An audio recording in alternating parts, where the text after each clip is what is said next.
உனக்குள்ள இருக்கிற ஆணவம் தான் உனக்கு கவனமின்மை ஏற்படுத்துச்சு. உனக்கு இருக்கிற கருமம், நீ செய்யப்பட்ட செயல்னால தான் உனக்கு அது மறைக்கப்பட்டுச்சு. இது ரெண்டும் மறைஞ்சிருக்கிறதுனால அது பேர் மாயை. இப்போ உங்ககிட்ட இந்த மாயை திரை விலகணும்னா நீ உட்காந்து நீ என்ன தியானம் கூட கற்றுக்காது.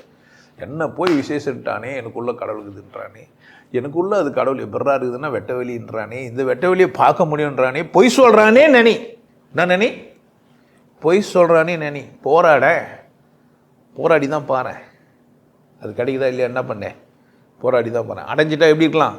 சாமா கெத்து தான். புரியுதா? எனக்குள்ள என்ன இருக்குதே, கடவுள் இருக்குது. உனக்கு புரியுது? எப்படி வாழலாம் நீ?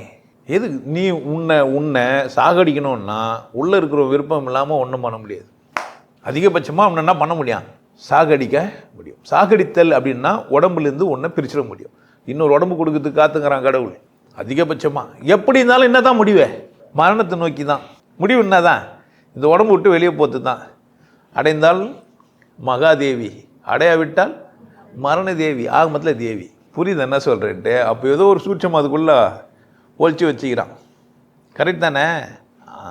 அப்போ நான் ஒரு விசேஷம், எனக்குள்ள கடவுள் இருக்குது, இதை உணர்த்து நான் என்னை அன்பாகவும் அழகாகவும் வச்சுக்கிறது. எனக்குள்ளே இருக்குதுன்னா எல்லாத்துக்குள்ளும் இருக்குது. எல்லாத்துக்குள்ளும் இருக்குதுனா தான் ஆடு மாடை சாப்பிடுவேன் நான். ஆடு மாடை மட்டும்தான் உள்ள இல்லை, நெல்லுலேயும் கூட அது இருக்குது. புரியுது என்ன சொல்கிறேன்ட்டு? அவிச்ச நெல்லையும் சாதாரண நெல்லையும் பூமியில் போட்டால் அவிச்ச நெல் அழுகிட்டோம், உள்ளே சாப்பிட்றோம். அந்த பூச்சிங்கள்லாம் மைக்ரோமைஸ் எல்லாம் இதில் உள்ள அதெல்லாம் சாப்பிட்றோம். ஆனால் அவன் அவிக்காத நெல்லுக்குது, அது என்ன ஆகும்?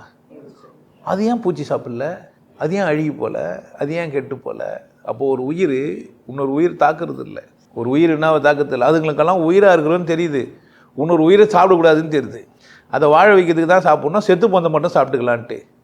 நாமளும் கூட செத்து பொந்தை தான் சாப்பிட முடியும். எவனும் துடிக்கணும் மீன் எடுத்து கடிக்க முடியாது. ஒரு உயிரகிற மீன் எடுத்து கட்சி சாப்பிட முடியும்னு நினைக்கிறேன். கட்சை கணம் சேர்த்துரும். ஒரு சிங்கமான கட்சி கணம் மானு இல்லை, போயிடுச்சு. மானை சாப்பிடல, இது மான் கறியை தான் சாப்பிடுச்சு. மாடெல்லாம் யாரும் சாப்பிட முடியாது. ஏன்னா கொம்பெல்லாம் சாப்பிட முடியாது, தேவையில்லாதெல்லாம் கைட்டி போட்டுருவோம். எவனை கொம்பு சாப்பிட்டோம் உண்டு, வால் எடுத்து சூப்பு எடுத்துப்போம், தோலை உரிச்சு வெளியே போட்டுருவோம். அப்படி தானே? செத்தது ஒரு மாடு எடுப்போம், சிவசிவா சுடுகாடு தானே பார்ப்போம். அங்கே எங்கேயோ இல்லை. இதுவே என்ன தான்? இந்த உடம்பு என்ன தான்? நீனா எனக்கு கிண்டலாக சொல்கிறது? இதுவே சுடுகாடு தான். இந்த சுடுகாடை காக்கிற யார்? சிவன். கடவுள் எங்கே? உள்ளோ. புரிஞ்சுன்னா உன்னை அவமானப்படுத்த முடியாது. புரிஞ்சுன்னா நீ ஜாதி கிடையாது. புரிஞ்சுன்னா நீ ஏழை கிடையாது. எப்போ ஏழை? புரியாத போது தான். செலவுக்கு பணம் இல்லையா அவங்ககிட்ட? சம்பாரிச்சிக்கலாம்.